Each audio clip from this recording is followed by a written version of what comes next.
And President Trump and Democratic nominee Joe Biden held dueling town hall events last night instead of the second presidential debate.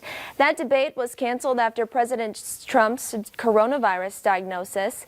The pandemic continues to be the key issue driving the presidential campaign as we race towards Election Day.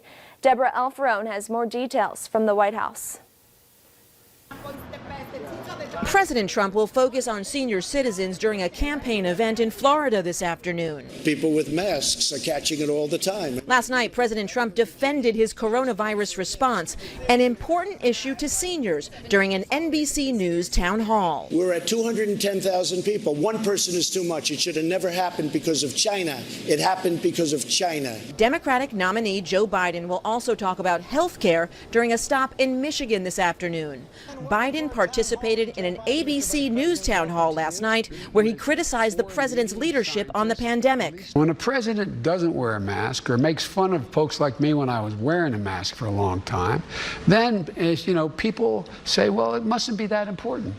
Last night's televised town halls allowed the host to press both President Trump and Joe Biden on issues where the candidates continue to hedge their answers. The president refused to denounce QAnon, an online movement the FBI has called a potential domestic terrorist threat. What I do hear about it is they are very strongly against pedophilia, and I agree with that. I mean, I do agree with that, and I agree with it very strongly. But there's not a satanic pedophile cult being run by. I have no idea. I know nothing about that. You don't know that?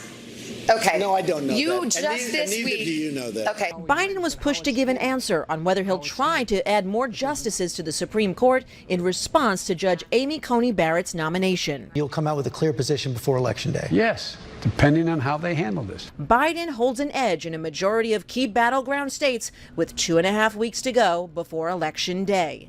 Deborah Alfarone, CBS News, the White House. Looking at those 2020 battleground states, the president will campaign in Georgia this evening on his way back to the White House.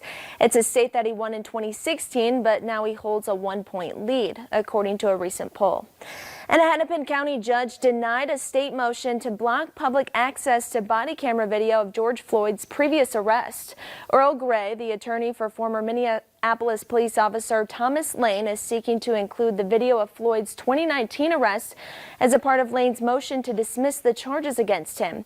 Assistant Attorney General Matthew Franks said he wanted the arrest video restricted from public viewing, fearing it could taint potential jurors.